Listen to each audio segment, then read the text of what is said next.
자, 분위기 바꿔보겠습니다. 오늘의 궁금한 뉴스 5궁금 시작합니다. 오늘의 궁금증 해결사입니다. 배상훈 프로파일러, 김진희 변호사, MBN 장가희 기자와 함께합니다. 어서 오십시오. 안녕하세요. 안녕하십니까. 자, 첫 번째 5궁금입니다. 한 대학병원에서 전공의가요, 교수에게 상습적으로 폭행을 당했다는 폭로가 나오면서 논란이 일고 있는데요. 자, 장가희 기자, 해당 전공의가 교수에게 안경이 날아갈 정도로 뺨을 맞았다고 하는데 이거 어떻게 알려진 겁니까? 네, 지난 20일에 한 온라인 게시판에 글이 올라왔습니다. 광주 대학병원 신경외과 4년차 전공의인데 담당 지도교수의 상습 폭행 때문에 좀 도와달라 이렇게 간절한 호소의 글을 올린 겁니다. 이 전공의는 담당 교수에게 환자 앞에서 또 간호사 앞에서 맞기도 했고요. 뿐만 아니라 쇠파이프로 구타를 당하고 안경이 날아가서 휘어질 정도로 뺨을 맞았으며 또 목덜미가 잡힌 채 키보드에 얼굴이 처박히기도 했다. 이렇게 언급을 했습니다. 이게 끝이 아니라요. 수술 결과에 따라서 이 벌금이라는 명목으로 돈을 갈취를 당하기도 했답니다. 실제 폭행을 당하는 영상도 있거든요. 영상 보겠습니다. 네, 의료진들이 오가는데 분명히 손찌검을 합니다. 뺨도 때리고요. 또 복부도 구타하고요. 분명히 확인할 수 있죠. 이와 함께 녹음 파일도 공개가 됐는데요. 어떤 목소리가 들어있는지 들어보겠습니다. 네, 의심을 시험하지 말라고 내가 몇 번을 말했는데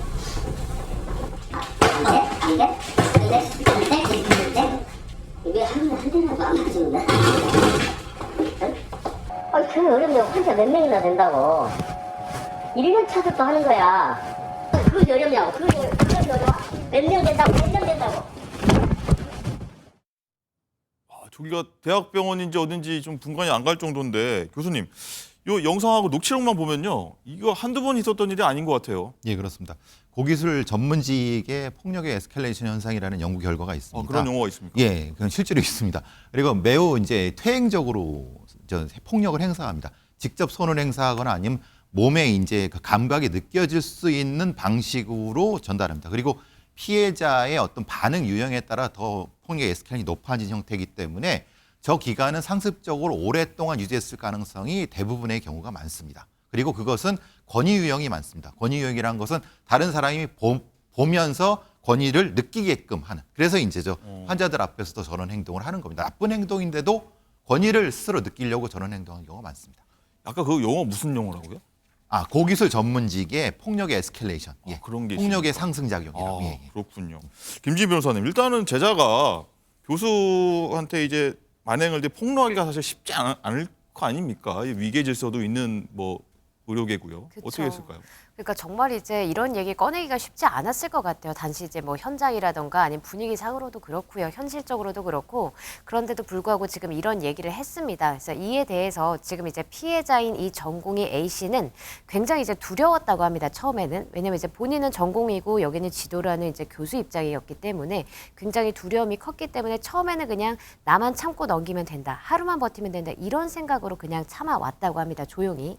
그런데 이제 어느 순간부터 이게 참는 게 잘하는 게 아니다라는 생각이 들었다라는 거예요. 그러니까 이거를 그냥 참고 넘긴다 해서 이게 끝날 일이 아니고 이거를 그냥 두면 나뿐만이 아니라 또 후배 또 다른 선생님들한테까지도 이어질 수 있겠기 때문에 아무래도 지금 내 세대에서 이런 악습을 끊어야겠다라고 이제 생각이 들어서 이런 얘기를 이제 꺼내게 됐다는 겁니다.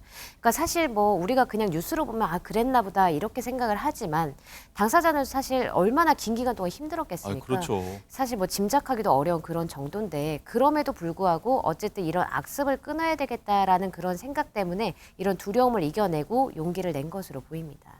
병원도 일단은 다 이거를 이제 인지를 할 것 같습니다. 해당 교수는 이거 뭐라고 하던가요?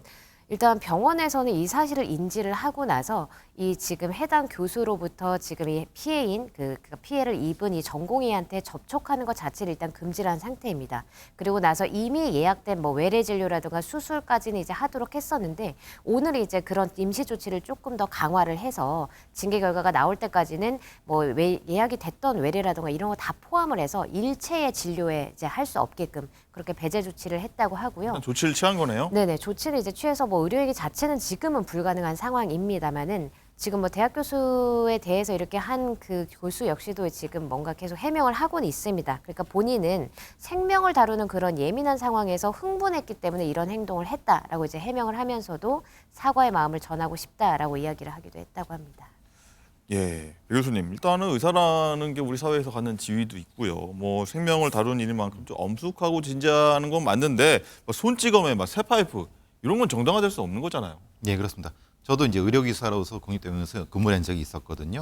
근데 의사라는 분들의 많은 어떤 상황을 좀 보긴 봤는데 실제로는 어떤 엄숙하고 진지해야 되는 스트레스를 해소하는 과정에서 이 교수님도 그런 말씀하시지 않습니까? 흥분된 상태에서 풀어내지 못한 부분이 있다라고 해서 그러니까 분명한 거는 정당화될 수 없는 수단을 가지고 했다는 것이 잘못된 부분인 거죠. 그것에 대한 부분은 분명히 지적해야 될 것 같습니다. 네.